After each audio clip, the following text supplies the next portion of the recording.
Hermanos, Dios lo bendiga a todos en el nombre del Señor Jesucristo.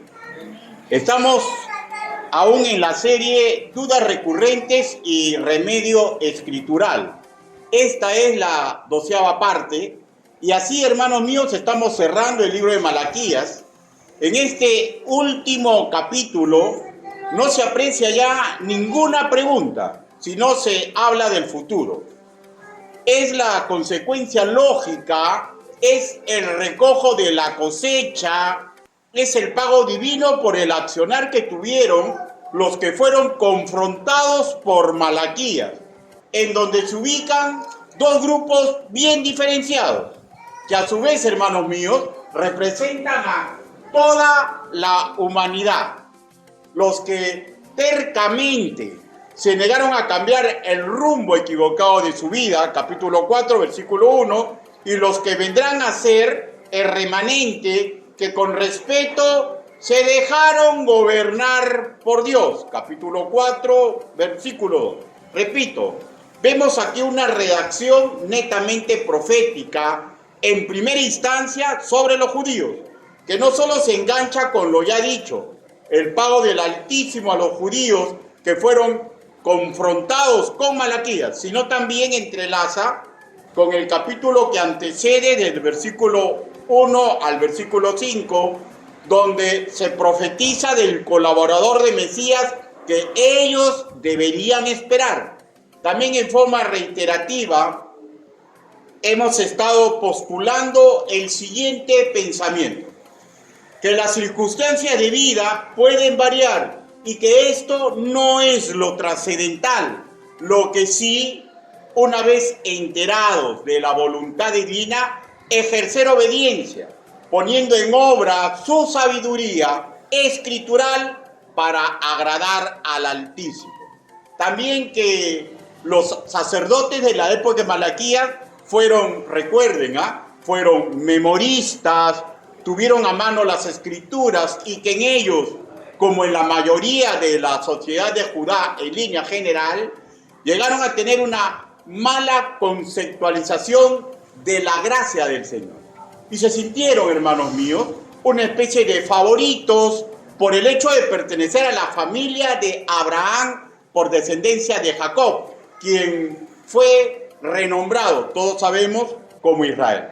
Sin más, en esta parte introductoria y recordativa, vayamos a Malaquías, capítulo 4, versículo 3.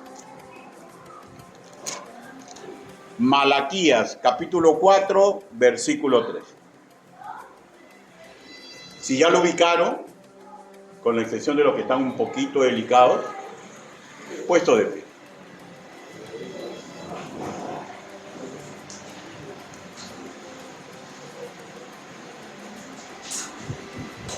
La palabra del Señor dice así. Lo leo una vez yo y por favor la segunda todos juntos. Dice: hollaréis a los malos, los cuales serán ceniza bajo las plantas de vuestros pies, en el día que yo actúe, ha dicho Jehová de los ejércitos.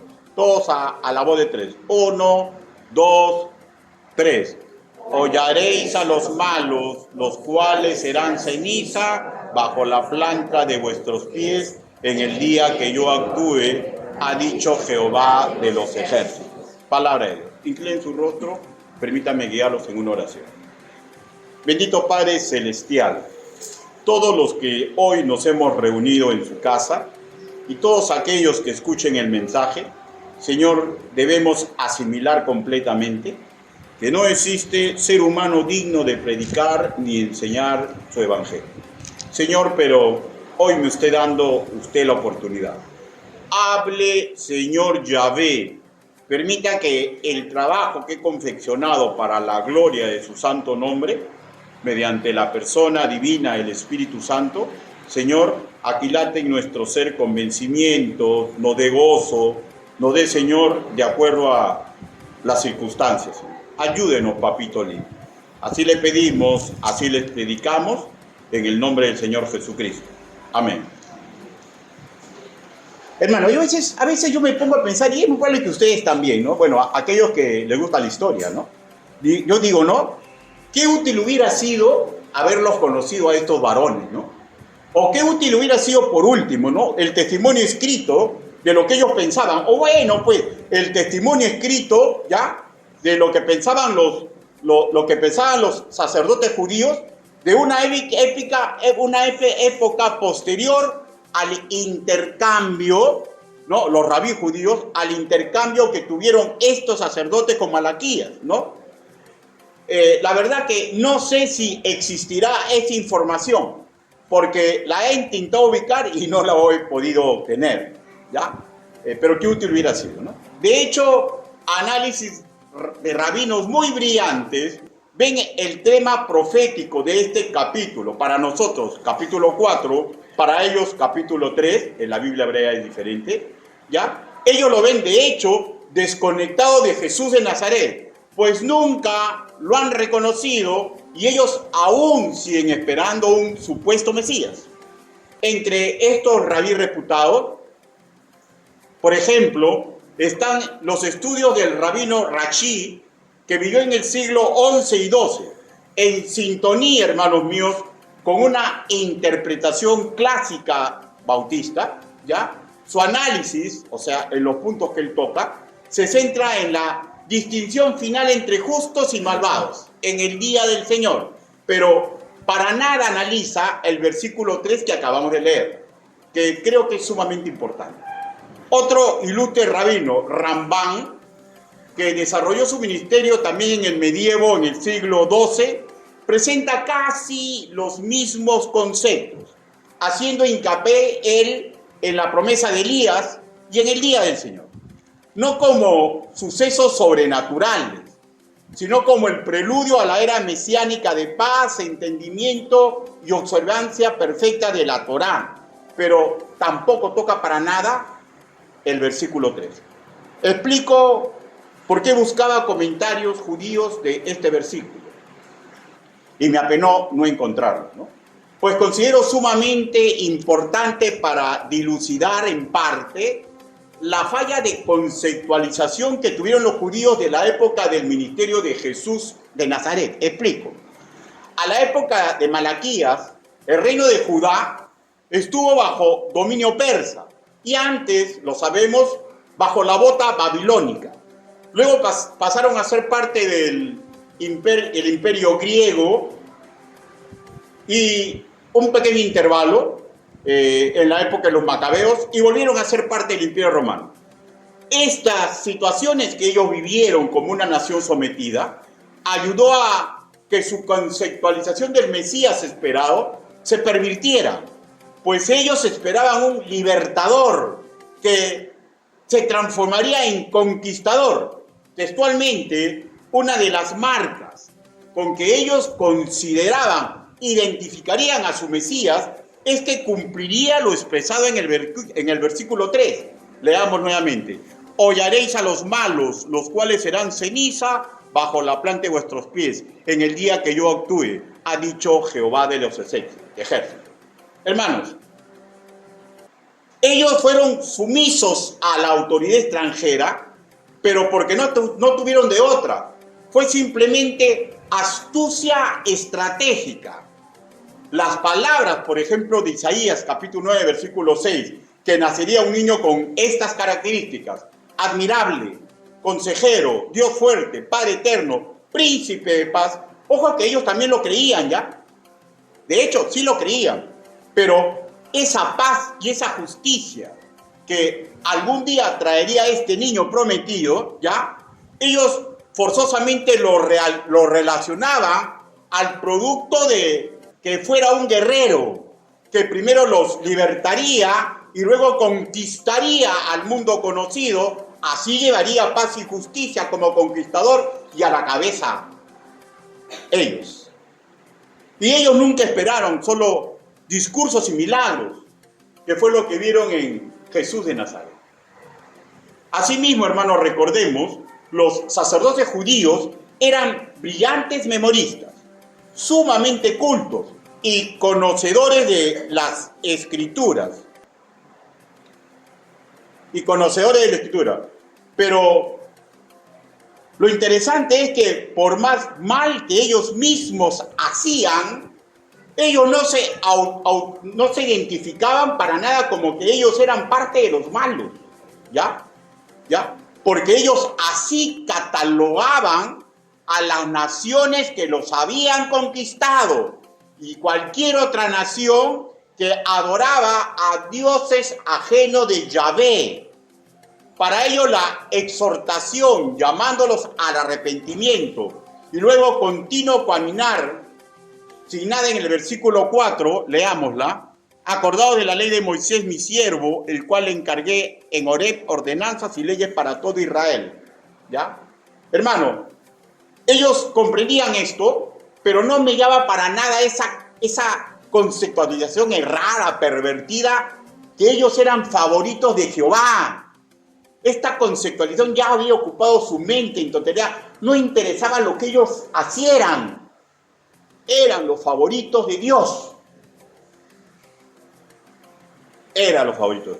Y qué triste y lamentable cuando en la actualidad hay alguno de nosotros, nacidos de nuevo, que parece que nos consideramos algo así, hermano, como favoritos de Dios.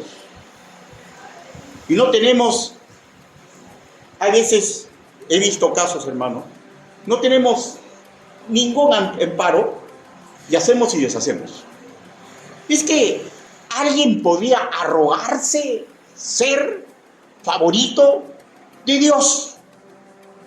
Es que alguien tiene derecho a magullar el vínculo de amor que debe existir en una congregación. Es que alguien puede arrogarse la facultad de menospreciar a hermanos en Cristo porque son niños en la fe, porque tienen una doctrina que nos damos cuenta que, ay, Dios de mi corazón a veces da dolor de cabeza, pero sí nos damos cuenta que son hijos del Señor. Y hay que tener sumo cuidado de nunca caer en considerarnos los favoritos de Dios. Ni yo soy favorito ante mi matrimonio, ni yo soy favorito ante mis hijos, ni yo soy favorito ante mi grey, ni soy favorito ante ningún hermano en Cristo. Todos debemos estar unidos por el vínculo del amor. El dicho relatado en las Escrituras: bienaventurados los soberbios y los que hacen impiedad, no solo son prosperados, sino que tentaron a Dios y escaparon, que está en capítulo 3, versículo 15. De hecho, hermanos míos, para ellos, ¿ya? No solo se refería a extranjeros, ¿ya? Pueblos que dominaban y se enriquecían materialmente sin adorar a Yahvé, sino también ellos apreciaban lo que hacían los sacerdotes, que fueron confrontados por Malaquías, que hacían y deshacían, hermanos míos. Y ellos lo que veían que su poder crecía su riqueza material, y era notorio que no cumplían con la ley de Moisés. Y estas dos situaciones, la externa y la doméstica, causaron desazón. Y luego de la desazón, cuando uno no aprende a descansar en Dios, llega a la malcriadez, que denota el versículo 15, no lo repito: bienaventurados son los soberbios y los que hacen impiedad. Dice, no solamente son prosperados, sino que tentaron a Dios y escaparon. O sea, ¿de qué estamos hablando, hermano mío? Están menospreciando el santo nombre. O sea, ¿no es que tenemos un Dios de justicia? Hermano, nadie va a escapar a la justicia de Dios. Lo que pasa es que Dios hace justicia en el momento que Él crea conveniente, y no como, ¿no? El barro le quiere decir al alfarero cómo debe hacer las cosas. Pero estas dos ideas corruptas, hermanos míos, estas ideas corruptas se adentraron en la mayoría de dicha sociedad. Primero, perdieron fe en la justicia divina, con salvedad del remanente, ¿no? Y así en la mayoría de los judíos ansiaron tomar una supuesta justicia con sus manos. Y esto no es justicia, es venganza. Por ejemplo, los celotes y los linchamientos, ¿ya? Los celotes y sus linchamientos. Aunque no se faltara la ley de Moisés como hizo Jesús de Nazaret, pero eso es lo que prácticamente en ese estilo lo hicieron, ¿se acuerdan?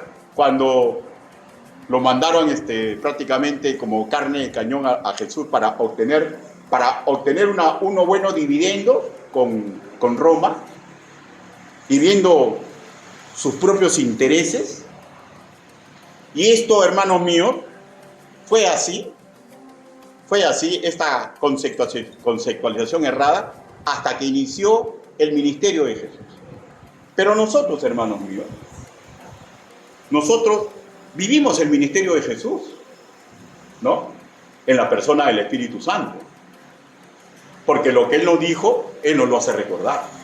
Es inapropiado que un creyente tenga este tipo de conceptualizaciones. La segunda, y ahí sí participaron casi todos los judíos, incluidos muchos remanentes. Por ejemplo, creo que María y José, sus padres no, más no sabría decir, ¿no? Me parece, ¿no? Casi seguro. Otra vez, ¿no? No se puede conversar con ellos y no hay testimonios escritos de ellos mismos, ¿no? Pero repito, casi todos esperaban un Mesías conquistador que se pudiera a la cabeza de ellos, hasta los 12 discípulos, ¿eh? Por eso sus pugnas, ¿no? ¿Quién se va a sentar al lado del rey, ¿no? Que los haría retornar y aún mejorar en riquezas materiales. Les daría gloria sociopolítico-militar de las épocas del Reino Unido y de hecho, ¿no? Salvo poquísimas excepciones. Una especie de favoritos ante la divinidad y muchos de ellos desperdiciaron su oportunidad. El mensaje profético que le dio Malaquías en el capítulo que estamos tratando. De antaño, hermanos míos, confundieron la gracia que le fue concedida a todos ellos, descendientes de Jacob, por ser, sí o sí, repito, con ser favorito del Altísimo. Ellos creían que eran favoritos del Altísimo por su etnia y parentela. Para atrás. De aquí en adelante, hermanos míos, nos vamos a enfocar en el resto del capítulo, especialmente en los 2 primeros versículos, y ahí vamos a ver promesa y advertencia, encerrada en el capítulo 4 en su primera parte, para lo cual leamos el versículo primero. Dice: porque he aquí, viene el día ardiente como un horno, y todos los soberbios y todo lo que hacen maldad serán estopa. Aquel día que vendrá los abrazará, ha dicho Jehová de los ejércitos, y no los dejará ni raíz ni rama. Fallaron los judíos que pensaban que este sería el signo temporal de su Mesías. No fallaron los que identificaban esto con el juicio del Señor, donde los soberbios y todo lo que hacen maldad, entre paréntesis, que no se hayan arrepentido y se hayan entregado al Señor Jesucristo, hermano, van a ser retirados del sistema creado para los verdaderos creyentes del Altísimo. Está claro. Versículo escatológico que se enchufa al día del Señor. Apocalipsis, capítulo 19.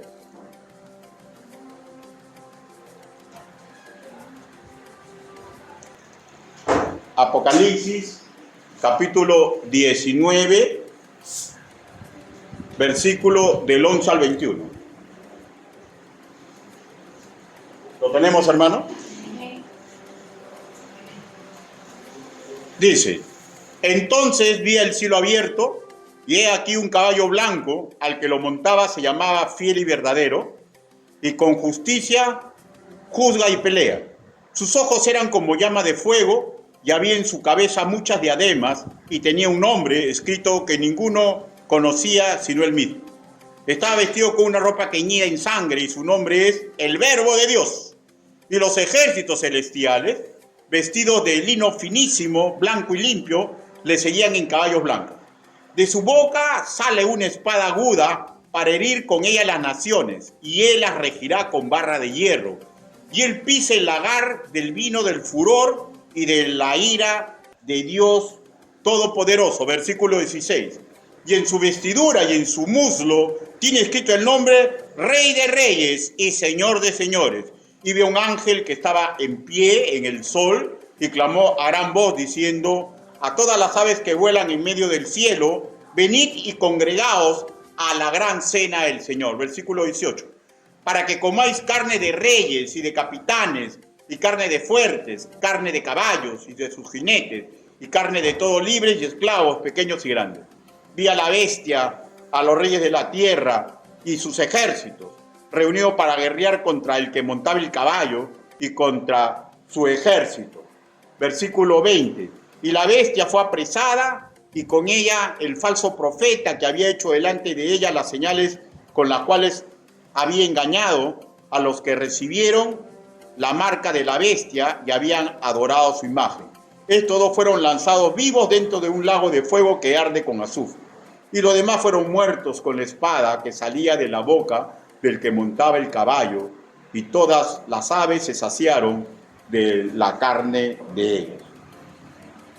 Hermano, sí, efectivamente, va a llegar el día que todos aquellos que no se sometan al señorío de Cristo, ¿ya?, y que hayan sido salvados por su sangre preciosa, van a ser arrojados a un lago de fuego, donde, si son judíos, su raíz en Abraham no va a importar. Su raíz en Abraham no va a importar. Y para nosotros gentiles, ya que sabemos, que somos del estirpe del justo Noé, cualquier teólogo o investigador mediano puede darse cuenta de eso. Todos somos del estirpe de Noé, pero tampoco va a importar, ¿ya? Y no vamos, y todos los que sean mandados a ese lago de fuego, hermanos míos, tampoco van a tener ningún tipo de bien, o sea, sin raíz y sin rama para florecer. Apocalipsis capítulo 20, versículo del 11 al 12.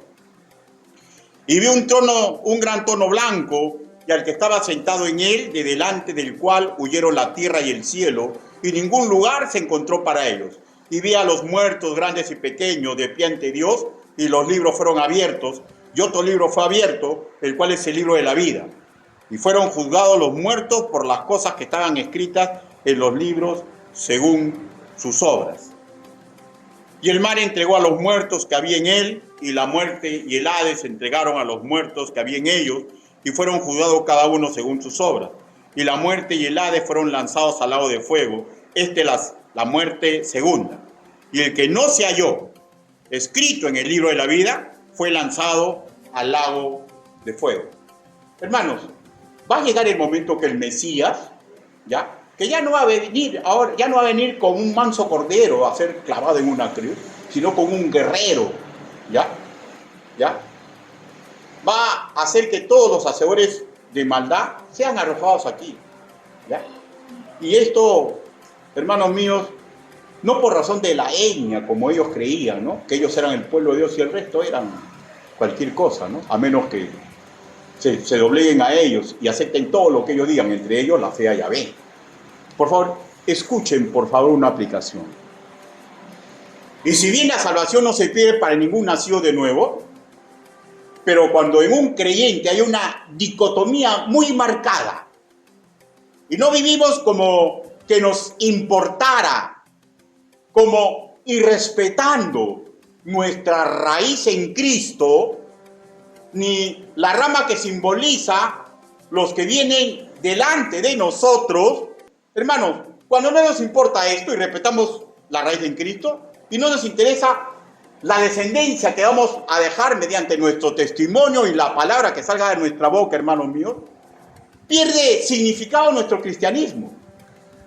Nuestro cristianismo pierde completamente significado. Y la pregunta es, ¿por qué fallamos groseramente y vivimos muchas veces como que el santo nombre no importara? ¿Por qué vivimos deshonrándolo con nuestras acciones? ¿Por qué a veces vivimos hablando en contra de su doctrina y dando pésimos consejos? Se porta mal, abandónalo. Yo conozco un abogado que te puede hacer el divorcio rapidito. Es que, ¿qué pasa con los creyentes? ¿Qué pasa con nosotros? ¿Por qué vivimos deshonrándolo con nuestras acciones? Es como que el santo nombre no nos importara. Habría que autoanalizarnos, ¿no? ¿Por qué mancillamos la honra del matrimonio, casados y solteros y jóvenes que algún día van a entrar? ¿Por qué un creyente mancilla la honra del matrimonio? ¿Y qué cosa somos, animales, hermanos míos? Porque deseos los tenemos todos. ¿Es que acaso somos animales? ¿Es que no nos damos cuenta nuestra raíz en Cristo? ¿Es que no nos damos cuenta la rama que tenemos que hacer florecer con los magníficos testimonios que ellos tienen que ver en nosotros? ¿Por qué, hermanos míos? ¿Y por qué cuando todo se descubre, cínicamente nos justificamos? Si verdad es que sabemos la doctrina de Cristo. ¿Por qué no podemos ser primero justos con lo que entregamos a nuestro Señor y luego de hecho recién darnos cuenta si somos o no somos generosos? Pero primero yo le entrego lo que es justo a Dios y después puedo darme cuenta si soy o no soy generoso. ¿Por qué entregarles obras? ¿Por qué? ¿Se ha puesto usted a preguntar por qué ocurre esto entre nosotros, hermano? ¿Es que somos favoritos de Dios? ¿Es que la conceptualización judía que se alojó y se centró en esos sacerdotes ha calado en nuestro ser, en nuestra alma donde mora Cristo? ¿Por qué? ¿Por qué, hermanos míos? ¿Por qué no negamos a darle tiempo, nuestros dones, nuestra mente para ser mejorados? ¿Por qué no negamos a entregarle nuestros proyectos, pensando en primera instancia los frutos que va a producir ese proyecto, pero que primero lo agraden a Dios?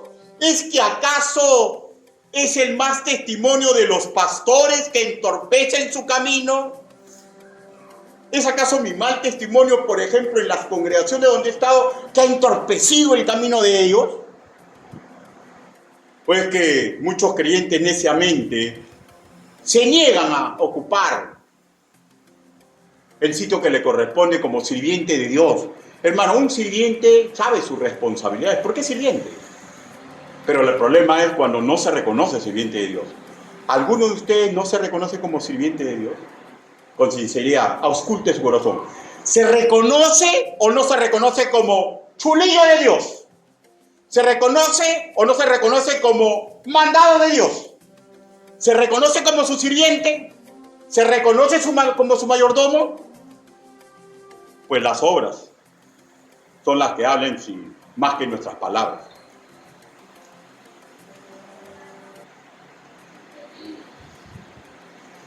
Ocho interrogantes que he hecho un poquito más, ¿no? Que hemos estudiado, que de otra forma las acabo de formular. Pero si las usamos para nuestro bien, específicamente las que están en las Escrituras, porque yo estoy parafraseando, ¿no? ¿Ya? Las que están en las Escrituras podrían generar autoanálisis para discernir si estamos caminando en idoneidad o si estamos caminando en contrario de lo que implica ser sirvientes, mayordomos del Altísimo. Y en este aspecto, hermanos, yo tengo mucho que pensar y tengo que intentar mejorar, pero la pregunta ¿es lo mismo con ustedes? Sí, hermanos míos. Sí, hermanos míos. Porque nadie está sobre la doctrina y las advertencias del Señor. Usted tiene que pensar, yo tengo que pensar cada día de mi vida, cada acción que realizo. Estoy insultando el santo nombre de Dios. ¿Habremos, hermanos, prostituido nuestra forma de amar? ¿Es que esperamos un Dios buenito que nos dé de todo lo material que deseamos tener y cuando no nos da, malcriadamente buscamos otros señores que nos puedan proveer lo que nosotros queremos material, emotivamente, hermanos míos? Él en verdad, y esto ya téngalo por seguro, hermanos míos, si no esté golpeando contra la pared, porque es duro dar cosas contra el Dios vivo, hermano. En lo que a veces es una rama muy fuerte, la cual no podemos levantar cabeza, es en la riqueza, ¿no? Hermano, Él va a entregar a unos para que sean ricos, otros para que sean pobres. Yo lo tengo eso bien claro. Téngalo usted claro. Hermanos míos, Dios ha designado, la Biblia lo dice. La Biblia lo dice. A veces yo me pregunto, ¿no? Usted sabe la historia de Lázaro, ¿no? ¿no? El mendigo, ¿no? ¿Por qué era mendigo? De repente un pasado oscuro, ¿no? Puede ser, la Biblia no dice nada. Pero ¿por qué era mendigo? El mendigo fue al seno de Abraham. ¿Y por qué el rico fue abajo? ¿No? ¿Por qué? ¿Es que acaso ese hombre vivía despreciando a Dios, el mendigo? No, hermanos míos, era un siervo de Dios. Pero Dios en su soberanía dijo, bueno, esto va a ocurrir contigo. No sabemos si por castigo, no sabemos si por prueba, no sabemos, pero era un siervo de Dios. A veces la riqueza nos separan de él, ¿no? A veces la riqueza nos separa de él. Escucho siempre eso, ¿no? Yo siempre escucho eso de muchos hermanos. Y mi corazón un poquito que decae. Pero tengo que seguir con esperanza. Tengo que seguir con esperanza. Y tiene que seguir usted también si esto pasa con alguien que usted ama mucho. Porque el vínculo del amor nos hace comprensivos. Nos hace esperar muchas cosas. La gracia de Dios alumbra en esas personas, ¿no?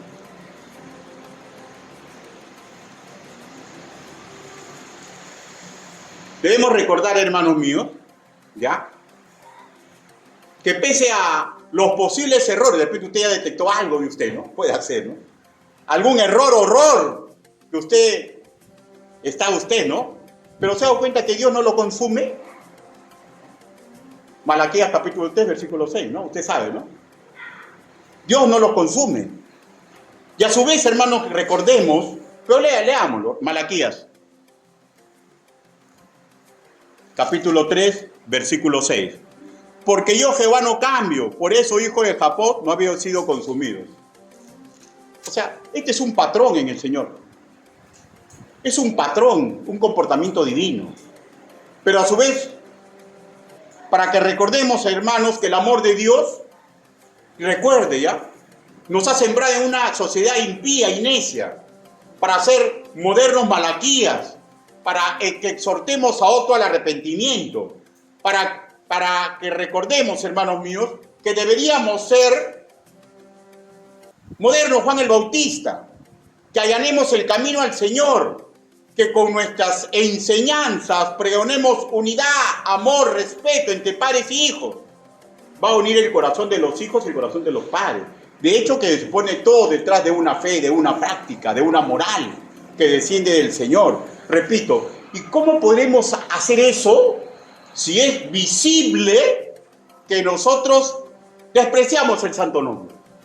Que nosotros damos consejos que no están en la voluntad de Dios. ¿Cómo poder hacer un papel significativo si ellos ven en nosotros dicotomías en nuestra forma de vivir? ¿Cómo decirnos adoradores del Dios Altísimo y a su vez estar dando un pésimo testimonio? Hermanos, tenemos que esforzarnos por ser figuras de lo que escribe Malaquías en el capítulo 3, versículo 1, de ser ayudante del Señor, porque es nuestra figura literaria que nos ampara a los nacidos de nuevo. Recuérdense que Juan el Bautista predicaba: arrepiéntase que viene el reino. Y es lo mismo que nosotros predicamos para que el sol de Dios alumbre en corazones humanos. ¿Cómo podríamos predicar el Evangelio si nuestro testimonio es paupérrimo? ¿O no recordamos? He aquí, yo envío al mi mensajero, el cual preparará el camino delante de mí. ¿Cómo, por ejemplo, decirle a alguien en ese sentido: corre a los pies de Cristo, si ven con claridad que nosotros no confiamos en Él? ¿Cómo se puede dar cuenta que alguien no confía en Dios? Simple, porque los consejos de edad son antibíblicos. A mí me parece, y a mí me parece. ¿Cómo podríamos influenciar a los que van camino al infierno que consideren a Cristo, ¿ya?, como su Señor y Salvador? Si es notorio que nosotros ni siquiera vamos el domingo a darle gloria al Altísimo. ¿Ah? ¿Cómo? ¿Cómo podríamos ayudar a que amen y respeten a sus hijos? Y los hijos que amen y respeten a sus padres. Si es visible que nosotros, hermanos míos, nos acordamos de nuestros padres, bueno, el día de su cumpleaños, cuando va a ir al hospital, y nada más. Y a veces tenemos una buena posición económica, Y no comprendemos la doble honra que también se le tiene que dar a los padres, ¿no? Y mucho más si es creyente. Aunque no hay diferencia. No hay diferencia. La diferencia de doble honra es para un pastor. Pero con respecto a los padres, hay que darles honra. ¿Cómo pues, hermanos míos? ¿Cómo? Si tenemos las posibilidades. Cada uno de nosotros tiene que autoanalizarse, apreciar nuestras posibles fallas en nuestro diario andar. Porque, hermanos míos, el motivo por el cual no imitamos a Cristo es solamente circunstancial, ¿ah? Lo más importante es que nos allanemos a lo que dice la palabra del Señor. Y aquí está la dicotomía, pues. Si un creyente no se ha reconocido siervo, mayordomo del Altísimo, hermano, esto es teoría. Esto es teoría. Cuando escuchamos en las Escrituras que Pablo dice, amadísimos hermanos, cuando parece que está suplicando, hermano, acá no hay ni una súplica para el ser humano, para el creyente. Aquí todos son órdenes. A veces, a mí, ¿cómo me gustaría, ¿no?, que en todos los seminarios, antes de pedirles que entren a los seminarios, primero que les exijan que hayan pasado por el ejército, para que aprendan lo que son órdenes. No nos damos cuenta, hermano, que Pablo habla mucho de la Legión Romana. ¿Por qué? ¿Porque era hincha del Imperio Romano? No, porque quería que esa sincronización ante el peligro, ante la victoria, que hizo grande al imperio, haga grande a la iglesia del Señor. Pablo, hermanos míos, como todos los apóstoles que Dios los inspira a que escriban esto, hermanos míos, querían cambiar, influenciar en la forma de hacer las cosas en la iglesia primitiva. Y es lo mismo con nosotros, hermanos. Es lo mismo con nosotros. Pues en juego, hermanos, no solamente está nuestra familia de sangre, también está el mandato de ser reconciliadores del Señor, según de Corintios capítulo 5, 18 al 21. Y de hecho, ¿no?, el buen funcionamiento eclesial. Y si no encontramos la forma de desatar ese nudo gordiano, hermanos míos, que aprieta nuestro testimonio, ¿ya?, aprieta y no nos deja que estas preguntas sean a nuestro favor y no en nuestra contra, hermanos míos, vayamos al pastor para que nos ayude a desatar esa traba. Vaya a su consejero. Claro, de hecho, primero vaya al Señor en oración. Y si ve porque por más esfuerzo que usted hace, no puede, hermano mío, vaya a su pastor. Vaya a su consejero. Hermano, no existe ningún ser perfecto. Todos tenemos errores, todos tenemos problemas, pero Dios nos ha unido en un cuerpo, en una familia espiritual, donde por un funcionamiento lógico, el hermano mayor, sin importar su edad, es el pastor. De ahí la importancia de no poner las manos con ligereza. No poner las manos con ligereza. Versículo 2, Malaquías, capítulo 4, versículo 2. Mas a vosotros los que teméis mi nombre, nacerá el sol de justicia, y en sus alas traerá salvación, y saldréis y saltaréis como becerros de la manada. Pregunto, hermano, si hacemos analogía, ¿ya?, a lo que Dios ha hecho con nosotros, pregunto, ¿no deberíamos estar agradecidos por este plan de Dios? Me refiero a que ya en nosotros haya nacido el sol de la justicia, Jesucristo, y que nos ha traído en su sala salvación, solo por gracia, y por su sacrificio en la cruz del Calvario. Recuerde su pasado. Temimos a Dios con un respeto reverente y una pizca de miedo, y le entregamos nuestra vida en el pasado. ¿Es que acaso el temor de Jehová fue solo para una temporada? ¿O debe ser para toda nuestra vida? ¿Es que acaso, ya, por no recibir lo que creemos merecemos o creemos necesitar, miraremos a otros lares para entregar nuestro respeto y temor a otros dioses? No hagamos como los sacerdotes de la época de Malaquías. Discernamos bien nuestros actos.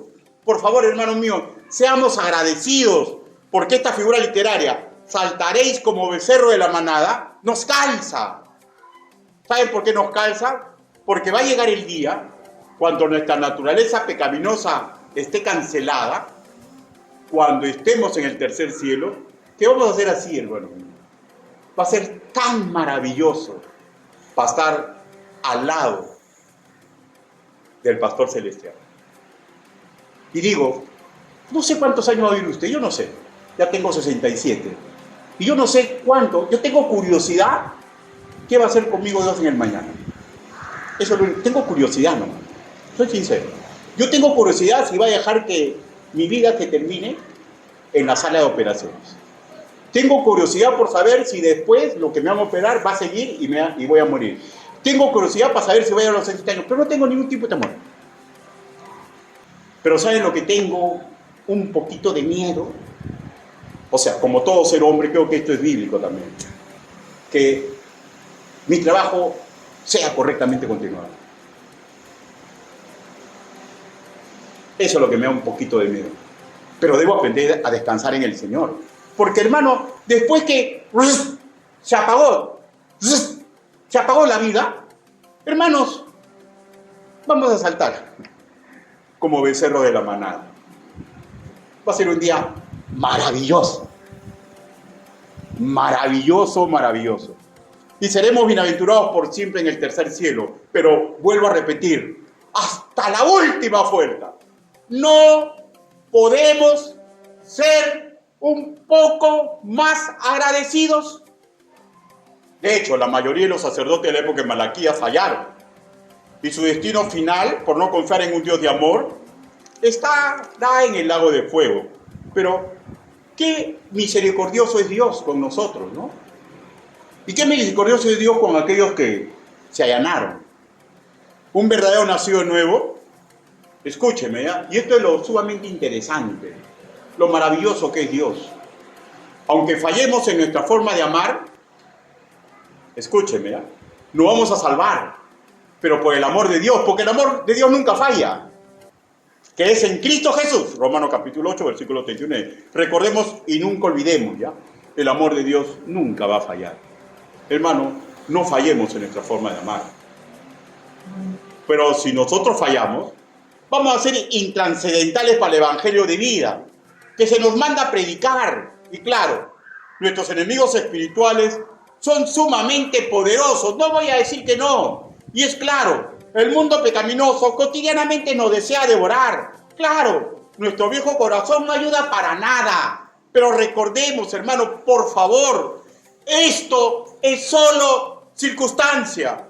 Lo más importante son las indicaciones que nos hace la palabra del Señor, para que seamos correctos mayordomos, para que seamos correctos, hermanos, predicadores de la palabra del Señor. Y tenemos un verso sumamente maravilloso que tenemos que llevarlo a nuestra mente y a nuestro corazón. Filipenses capítulo 4, versículo 13. Filipenses.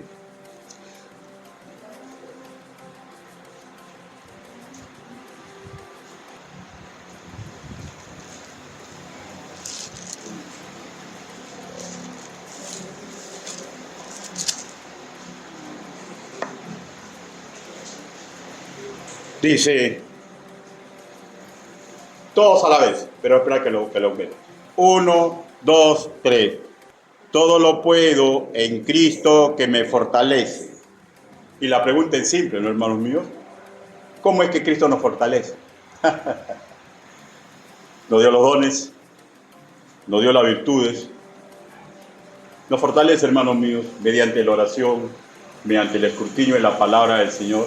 Y nos fortalece cuando invitamos a Cristo. Si no estamos usando estas tres patas del trípode para el creyente, hermano mío, vamos a fallar. Nuestra forma de amar va a fallar.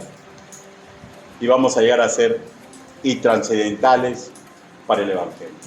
Como esa sal que es hollada. Como esa sal que es hollada. Conclusiones.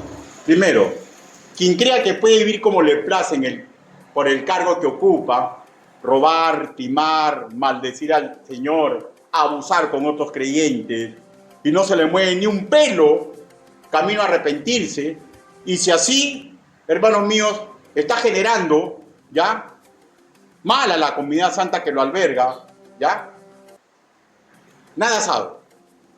Su cinismo será su perdición. Y es claro, nunca fue de nosotros. No se le mueve ni un pelo se le mueve. No se le mueve para remordimiento, menos para el arrepentimiento. Nunca ha sido de nosotros. Segundo, pero sí de nosotros, si sí se es de Cristo y descubrimos que en algo de todo esto, de las preguntas que se formuló mediante Malaquías, fallamos groseramente, corramos a sus pies de misericordia, declarémosle nuestra metanoia y dejemos que el Señor limpie completamente nuestras vestiduras.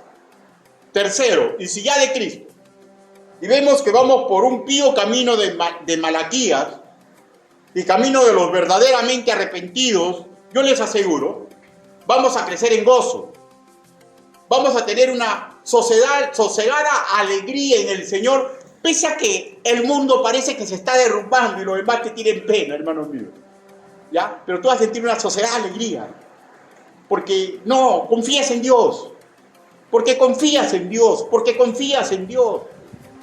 pero nunca te descuides, y yo no me voy a descuidar. ¿Sabes por qué? Porque estamos en medio de un conflicto espiritual.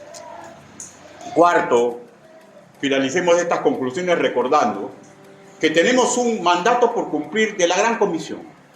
El ministerio de la reconciliación, el ser mensajeros que preparan el camino del Señor, cual moderno Juan el Bautista, que debemos llamar inteligentemente al arrepentimiento, tipo Malaquías, pues el día del Señor no es fábula, sí que llegará, y ya no será en su segundo retorno el Señor para afinar a los seres humanos, sino para convertirlos en estopa, alejados por siempre del beneficio amoroso del Señor. Por eso que yo los insto y yo ruego al Señor que hasta el último suspiro de mi vida no deje la brega, por ser, hermanos míos, inteligentemente Malaquías y por ser fogosos Juan el Bautista para preparar el camino del Señor. Terminemos diciendo: gloria a Dios en las alturas y paz en la tierra a los creyentes que generosamente viven a los pies de Cristo. Para culminar esta prédica, hermanos míos, puesto de pie, leamos Malaquías capítulo 3, versículo 6, para que veamos, hermanos míos, que tenemos que ser agradecidos.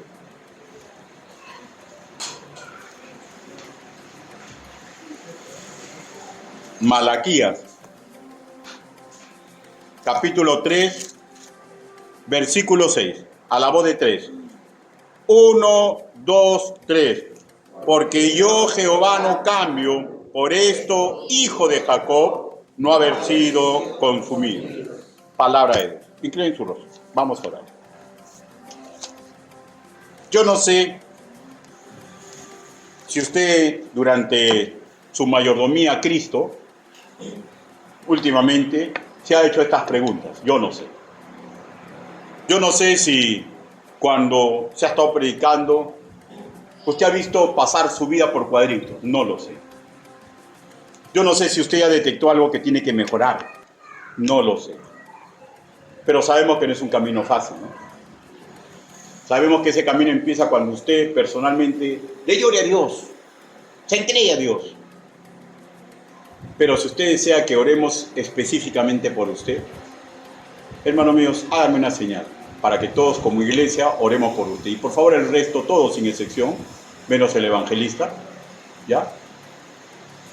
No estén mirando. Aunque también el evangelista, porque creo que todos son nacidos de nuevo. No, hay uno más.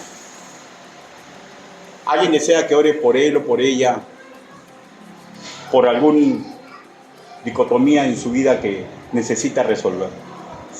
Levante su mano, por favor. Dios te bendiga, Dios te bendiga, Dios te bendiga, Dios te bendiga, Dios te bendiga. ¿Alguien más? Dios te bendiga, Dios te bendiga. Vamos a orar. Bendito Padre, usted ha visto las manos levantadas de mis hermanos. Y sé que los ángeles que los cuidan, Señor, están expectantes. Señor, nosotros como su familia espiritual, oramos ante usted, Señor, para que los ayude en lo que ellos han detectado. Papito lindo, pero también oramos por aquellos que se han confrontado y van por buen camino. Señor, cuídelo, Señor, porque tarde o temprano van a ser pedidos para ser zarandeados. Señor, lloramos porque siempre puede ser posible. Siempre puede ser posible, Señor, que haya alguien que hasta ya tiene vergüenza hablar de ese tema y cree que callar es la mejor opción. Si hay alguien así, Señor, ponga el convencimiento en su corazón que cuando esté a solas, corra a sus pies, Señor. Le hable a usted, Señor. Se entregue a usted, Señor, para que usted, Señor, accione como solamente usted lo puede hacer. Dice, dentro de los caminos que usted decide, Señor, es que este hermano, esta hermana, decida acudir a un consejero para que lo ayude, Señor. Haga, Señor, que no tenga vergüenza. Haga, Señor, que comprenda que es lo mejor, porque para eso somos una familia. Ayúdenos a todos nosotros, para que en esta congregación nunca ocurra lo que ocurrió, Señor, en la hermosa congregación de Judá. Ayúdenos, papito lindo. Así le pedimos, así le suplicamos, en el nombre bendito, precioso y poderoso del Señor Jesucristo. Amén. Hermanos, Dios los bendiga.